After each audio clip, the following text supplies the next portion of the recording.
All right, what's up, everybody? Welcome to Otto's Grotto, all things geek and unique, featuring three men in a basement. I am Otto. This is my grotto, and unfortunately, it is just me solo in my grotto tonight. The two other men are off doing other things. You know, we usually do a show bi-monthly. Please check out our YouTube channel and subscribe if you're not already. We got a lot of good videos. We just did a full-length hour plus video with our good friend Nemesis Prime from New Jersey. We were talking about, some comic book expectations and stuff like that. I've got tons of books that I wanted to show off, and I like doing these videos every 2 weeks, so we're trying to update the YouTube channel.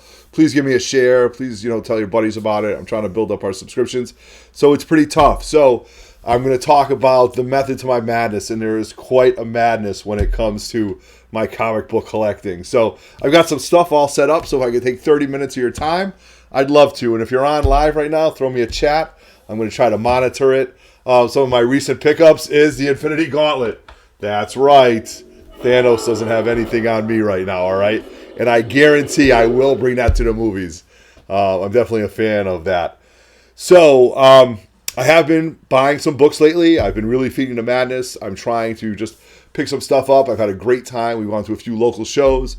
There's been some ridiculous coupons on eBay that I've actually used for books that I wouldn't necessarily buy, but hey, if you can, lowball somebody and get 15 to 20% discount on the book, I'm all about the art of the deal. So if you've been following me, and I hope you have, I'm a huge product of the 80s. So I lived and breathed Ready Player One, but that's kind of tell you the mentality that I have. But I'm not really going to talk about Ready Player One. I did see it. Absolutely fantastic. Go out and see it. Read the book 3 times. Get it on audiobook. Immerse yourself in it.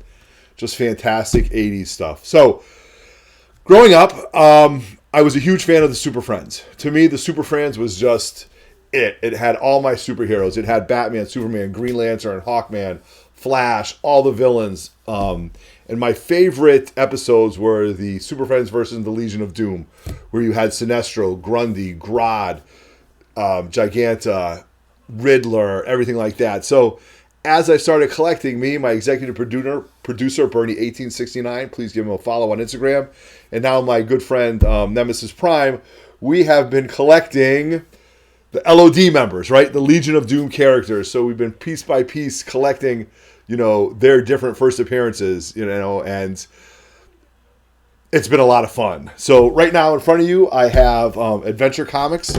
I believe this Action Comics, 432, which is the first appearance of the Toyman, who was a great character in the Legion of Doom.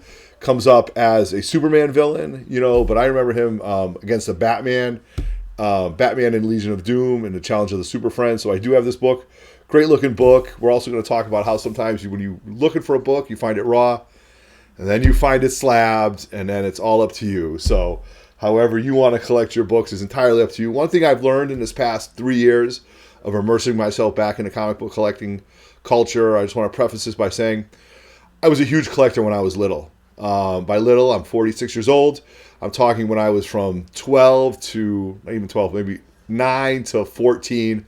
I was a kid in the 80s going to the Comic-Cons with 25, 30 bucks in my pocket, looking at giant-sized X-Men on the wall, looking at, Spider-Man #1, wishing I had $2,000 to buy it. Could you imagine buying a Spider-Man #1 right now for a decent grade for $2,000? But I was a kid. I went to a Comic-Con with $30 in my pocket, and that was a lot of money to me. So what up, Grotto? I got my boy Justin on right now. Justin, I'm doing a little sideshow right now. I'm going to talk about some of the pickups, and you're in a lot of that. So Toyman, right? Fantastic. Main character in the Challenge of the Super Friends.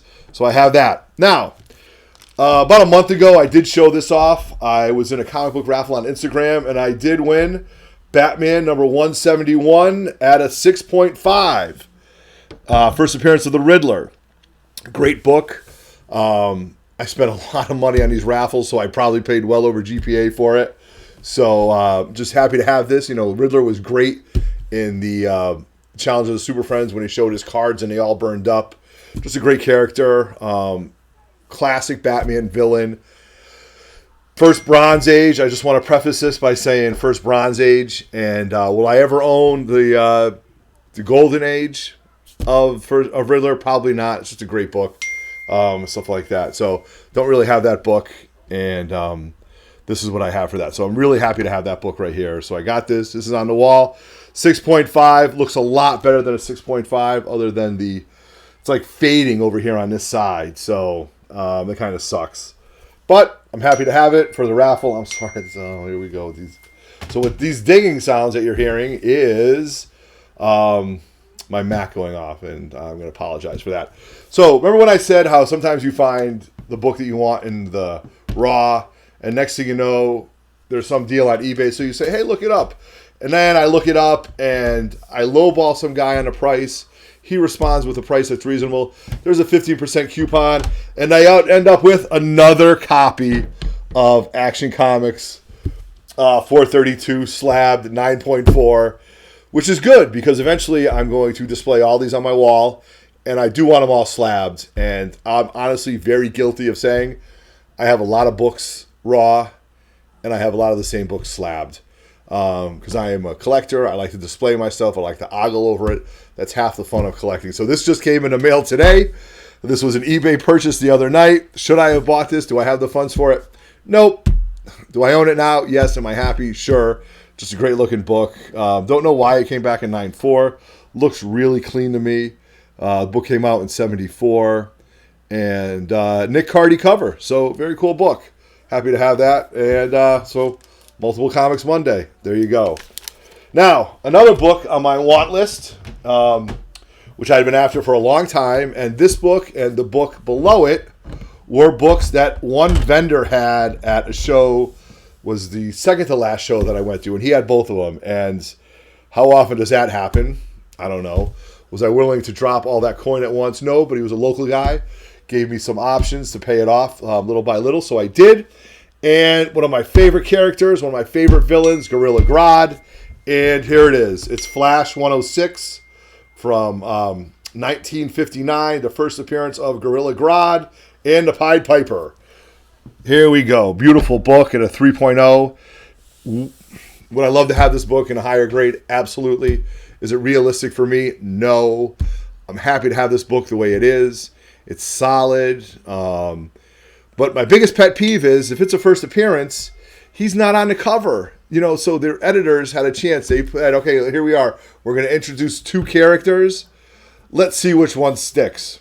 It's not the 6'4", 350 or 500 pound telepathic gorilla. It's the guy with a flute and tights. Yeah, they made that one wrong. Okay, so anyway. First appearance of Gorilla Grodd. I'm, like I said, a huge fan. I'd love to read this book. I think I'm going to have to find it in a reprint just so I can know the story behind it. Great art. Just really, really cool. So I wish there was some way I could turn that off. But I can't, so such is life. Then the same dealer had a book that I knew I was going to pay a pretty penny for, and I was willing to, and it is Superboy number 68, and it is the first appearance of Bizarro. Now, if you're any type of Legion of Doom fan or any type of Superman fan, Smallville, Bizarro has been a great character. His language, his terminology, the way he talks, the whole idea of Bizarro world has always been great to me. The red kryptonite, the blue kryptonite, the green kryptonite, just fantastic. And I didn't think I'd own this book anytime soon, but like I said, the same vendor had it, and I couldn't not get it. So psyched to have this book at a 3.0 to match my Flash 3.0. Can't beat it. Just really happy to have it. It's a great looking book. Bizarro looks great. Superboy this book was from 58. And just awesome. So another Legion of Doom character in the books. So the next book was a book that I found at a more recent show. Again, not a book that I'm looking for, but not a book that I'm going to pass up because as a product of the 80s, Batman in 1989 was fantastic for me, but Christopher Reeves is Superman 2 we all know the story of Superman 2 with Zod and the Phantom Zone, or General Zod, and to me that was just absolutely epic, the way the whole movie happens. When Christopher Reeves passed away, I was very upset. I actually went out and bought the Richard Donner version of Superman 2. I've watched that twice. If you're not familiar with the whole Richard Donner Superman story. He actually got fired halfway into making the movie, and he finally was able to, after 25 years, put his own movie out on DVD. So Superman 2, watch both versions of it because there's a lot of stuff that they took out. So I was talking to this vendor who's a great guy, Blue Label Comics out of West Hartford, Connecticut. Please look him up. He had Action Comics 283, the first appearance of General Zod and the Phantom Zone. Now, I'm not going to get into Krypton right now, but if you're not watching Krypton on Sci-Fi, you're absolutely missing out. 2 episodes in, maybe 3. It's an absolute home run. Superman's grandfather, the whole story of Krypton, and how everybody's balanced. They have the House of Zod. They have the House of El. They have Kandor. They're introducing Brainiac. Action-packed. I'm going to let my buddy Roger Levesque talk about that next time we do a 3 Men in a Basement because he's all in on it.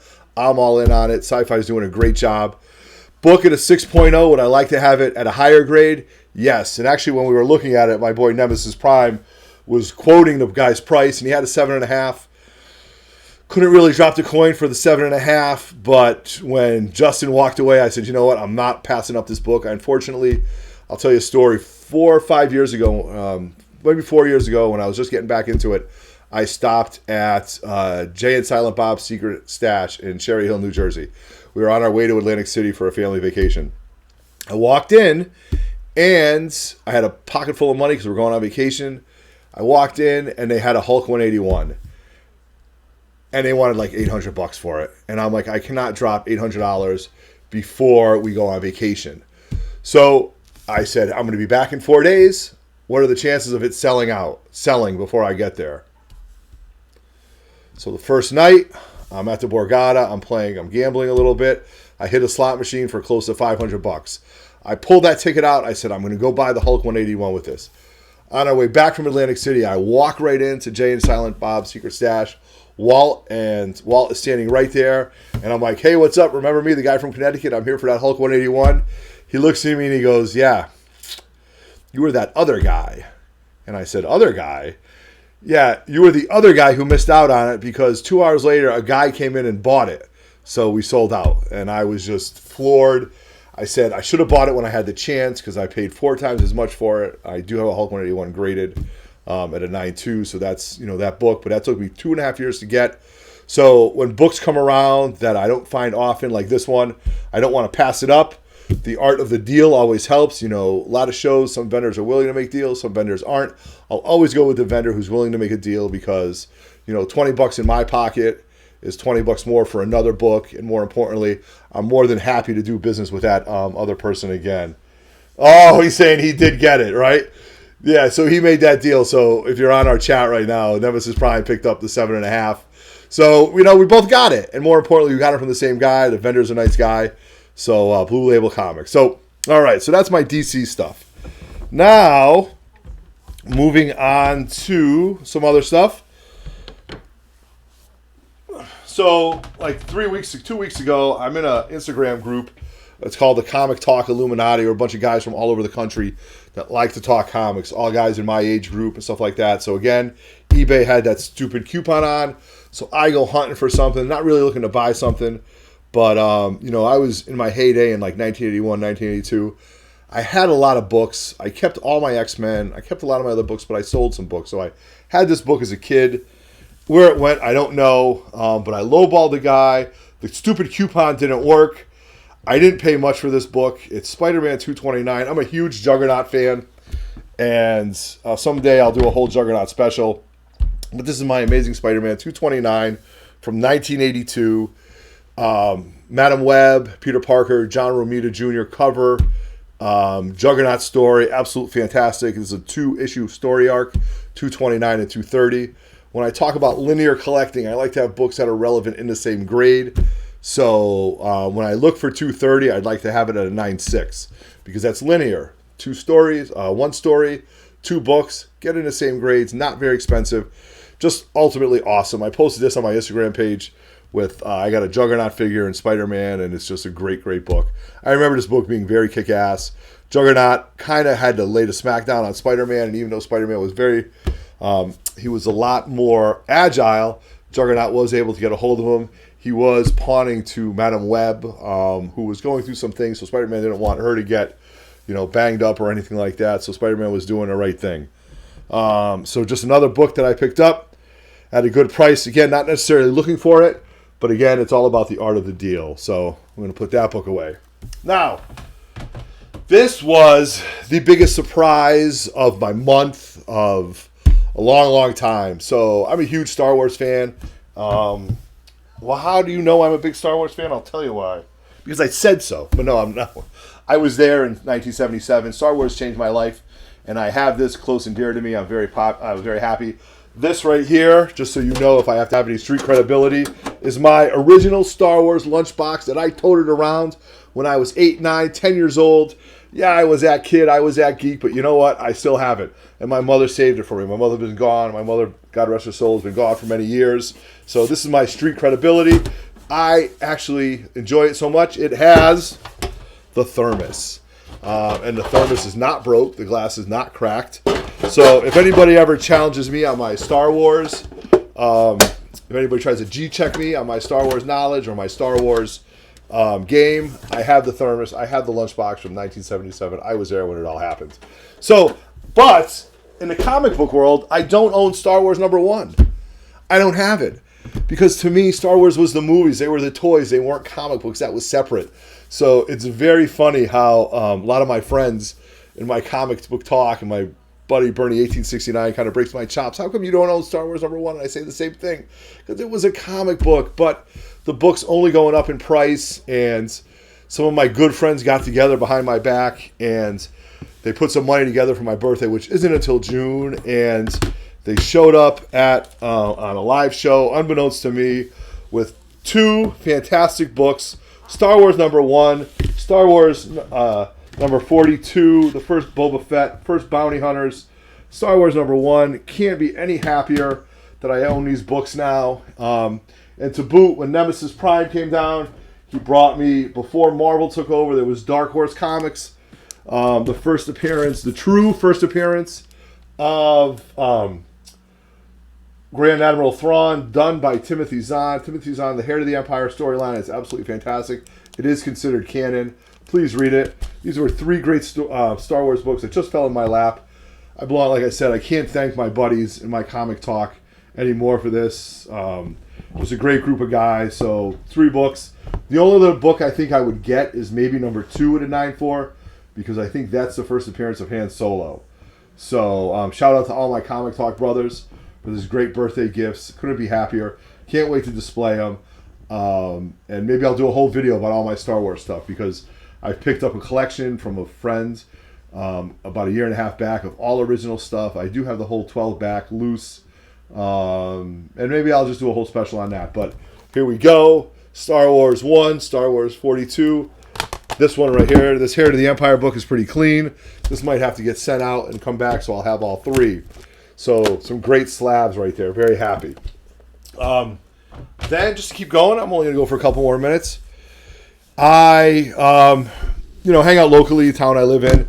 There's a few local LCSs that are good shops, but they don't get a lot of stuff in. And every so often, the big collections come in, and the books go quickly and stuff. So a guy has I don't want to say it's like a gold pawn shop per se. And there's 2 young guys, and they realize, hey, you know what? The money's not in, well, it is in gold and stuff like that. That's not my point. But it's really in comic books, vinyl now, and stuff like that. So he calls me up one day, says, hey, I bought a collection. You want to come look at it? So I went in, and I picked up, wasn't necessarily looking for it, which was Secret Origins of Superheroes, number 17, the first appearance of the Earth 2 Huntress, for a great price. I see this book quite often. Is it near mint? No. Is it something that I need in near mint? Absolutely not, but I'm happy that I have it. So pretty cool that I was able to pick this book, because I do see this book quite often. I think this is actually Mike Grell artwork. I'm a huge fan of Mike Grell's art. I'm pretty sure that is his. I also found, going with all the Thanos stuff, Avengers King Size Annual number 7. This is loaded with Thanos. And Pip the Troll. I don't know if this is the first appearance of Pip the Troll or not. I'd have to check that out. But I mean, for both of these books, I didn't pay more than $20. So very happy to have that. And then, keeping with the Thanos, my good buddy Byrne, 1869. He drives all over the state, and he picked up this Thanos number 13, the first appearance of the Cosmic Ghost Rider. Probably the hottest book out, arguably the hottest book out compared to the Carnage, the Red Goblin storyline. So to me, this book's on fire right now, going raw for $75 to $100. Cosmic Ghost Rider, the Punisher, Sam Castle, the whole thing. On our last full video, Nemesis Prime gave us a huge background story of it all. I haven't read it. I want to preface it. I do read most of my books. I do read the stories, but I haven't read this. I'm going to wait till this comes out in an omnibus so I'm able to read the whole thing. And that's about it. And I just want to add one thing. If you're digging through dollar boxes, and you should because there's a lot of good stuff out, please pick up the Marvel Universes. I'm a huge fan of those. And I'm also a huge fan of the Marvel Age books. And, you know, as you know, right now, the one with Stan Lee is on fire right now with Stan Lee on the cover. But I'm just going to throw this one right here. This is John Byrne. This is the John Byrne issue. This is when John Byrne took over the Fantastic Four in the mid-'80s. Great run. John Byrne did a great job. The Trial of Galactus, the whole, oh my God. It was just fantastic. Just a great run. Stuff like that. Really good stuff. And on the back of this, which I think is awesome, one of my favorite books, they talk about when John Byrne was doing Alpha Flight. And this leads up to issue 12 of Alpha Flight, a book that I could read a dozen times over. I own 3 or 4 raw copies of it. Why? Because it brings me back to when I was a child. John Byrne killed everybody. He killed Phoenix. He killed Guardian. He killed so many characters. And he was just that guy who, whenever something got a hold of it, you knew it was going to change. And question me if I'm wrong, but I think Nemesis Prime has X-Men 136, and he opened it up and he bought it not knowing. Inside it said, you know, the death of Phoenix, and I think Chris Claremont wrote, and she'll stay dead. Man, that's amazing. You know what I mean? To find a book like that. But this was John Byrne stuff. It talks about the history of John Byrne. John Byrne's one of my favorite artists. Unfortunately, he doesn't do a lot of shows. Very difficult to find him. I'd love to meet him. I'd love to get his autograph. I'd love to shake his hand. And that's it. So these are all one thing too. And in my madness, I've also been collecting vinyl. I'm not collecting vinyl for the quality of the actual albums themselves. I'm collecting it for the music because it brings me back to when I was a kid, before we had responsibilities, before we had all the responsibilities of adults. And I just want to say that if I was collecting albums for quality, this would be one of them. This is Screaming for Vengeance by Judas Priest, my favorite heavy metal band of all time. This album is absolutely minty. I mean, this album, it would probably come back in 8.5. It's got some dings on it and stuff like that, but man, this album is in great shape. This is the Hellion. This is Screaming for Vengeance. This has got great songs on it. Electric Eye, Riding in the Wind, Pain and Pleasure, Screaming for Vengeance. You got Another Thing Coming, Fever. Just absolutely great heavy metal from that time. I just saw Judas Priest of Mohegan Sun. I absolutely rocked out. I'll see this band anytime I can, now that these guys are getting older. So this is wrapping up to what I was going to talk about. So Justin, thanks for jumping on, throwing out some chat. My name is Otto. This is my grotto, and I am out. Thank you very much for watching. 3 Men in the Basement will be back not this Friday, but the following Friday after our vacation. We've got a lot of stuff to talk about, so hope to catch you then. Please share our videos. Please give us a subscription. Thank you very much. I am Otto, and I am out.